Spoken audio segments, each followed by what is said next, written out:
வணக்கம், வணக்கம். நான் அஸ்ட்ராலஜி ப்ரொஃபசர் டாக்டர் விமலன். திருடர்கள், அதுவும் கொள்ளை திருடர்கள், கொள்ளையர்கள் திருடர்கள். ஒண்ணு கேள்விப்பட்டேன். என் நண்பர் நவனிதன் சொல்லி, அவர் இந்த தங்க வேலை பார்க்கிற கோல்டு ஸ்மித் பற்ற வச்சிருக்கிறோம்.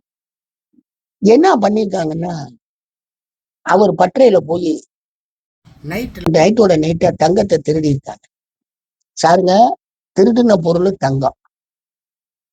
அந்த பொருளுக்கு நம்ம யார அதிபதியாக்குறோம்? பொன்னோன்னு சொல்லி குருவை சொல்லுவோம். கோல்டனுடைய அத்தாரிட்டின்னு சொல்லி சூரியனையும் சொல்லுவோம். சரி, சூரியன் குரு ரைட், அது ஓகே. ஆனா இது ரெண்டு என்ன ஆகுது? இது ரெண்டு எப்படி இவங்களுக்கு எடுக்க துணிவு வருகிறான்னா, எடுத்த அந்த கல்லை யாருன்னு கேட்டீங்கன்னா திருடன்.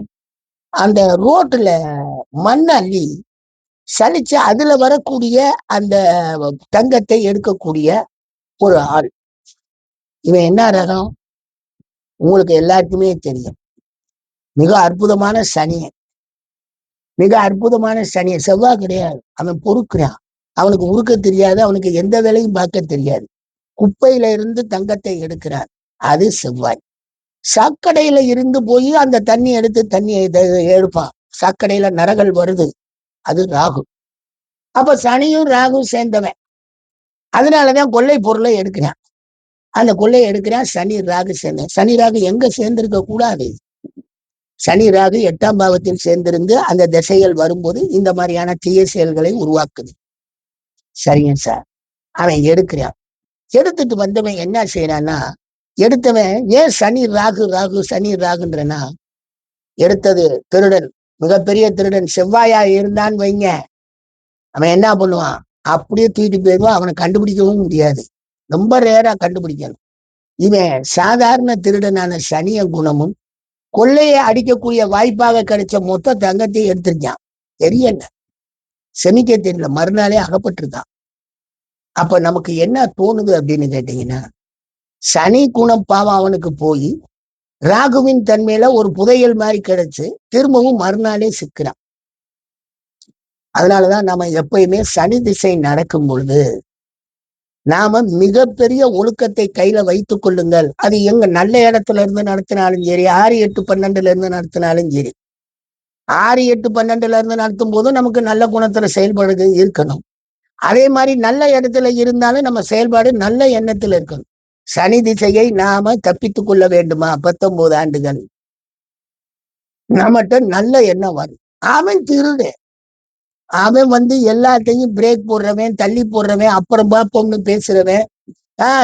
என்னால ஒண்ணுமே முடியாதுன்னு நொண்டியா இருப்பேன். திடீர்னு எந்திரிச்சு போய் வேலையை பார்த்து வந்துடுவான். நம்மள பிரச்சனையை உருவாக்கிடுவான். வேலை பார்க்காமலே இவனை கெடுக்கணும்டா, எதுவும் செய்யாம இவனை ஒப்பேத்தணும்டான்னா அது சனி திசை செஞ்சிடும். அதுல நம்ம தப்பிக்கணும் அப்படின்னா கொஞ்சம் விவரமா, கொஞ்சம் ஜாக்கிரதையா, கொஞ்சம் அப்படியே நிதானமா போகணும்.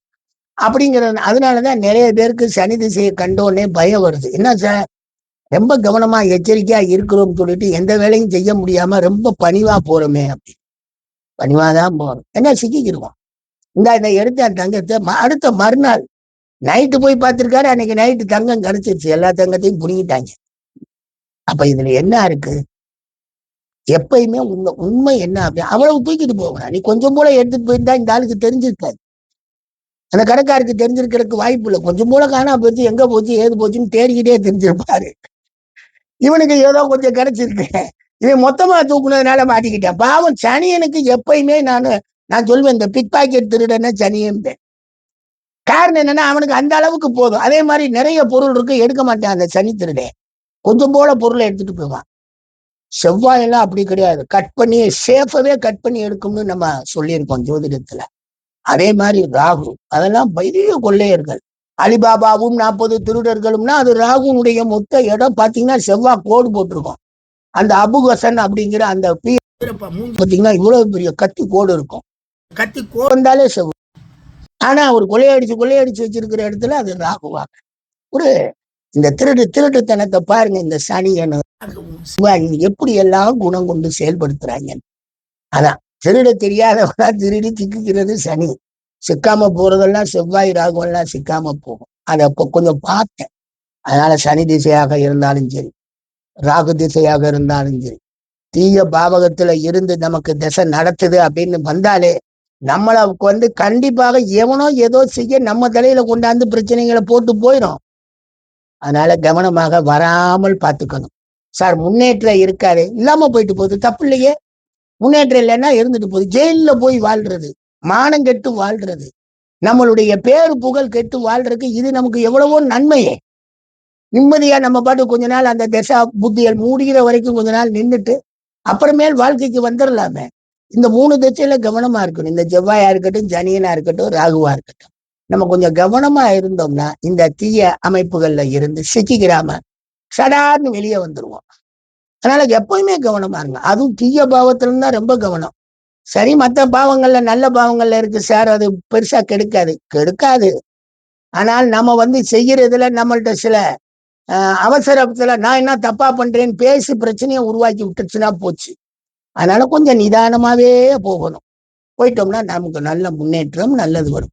நான் கெட்டதை செஞ்சா யாருக்கும் தெரியலன்னு சொல்லி கெட்டதை படிப்படியா செஞ்சுட்டு போயிட்டோம் திசையில எண்ட் ஆஃப் த ட்ரெஸ்ஸா நம்மளை எங்க கொண்டு போய் விடும் தெரியாது. அதனால ஜாக்கிரதை உணர்வுடன் ஜாக்கிரதையாக இந்த சனி, இந்த ராகு, இந்த செவ்வாய் திசையெல்லாம் அணுகணுங்க. பார்த்து பார்த்து போகணும். நன்றி, நன்றி.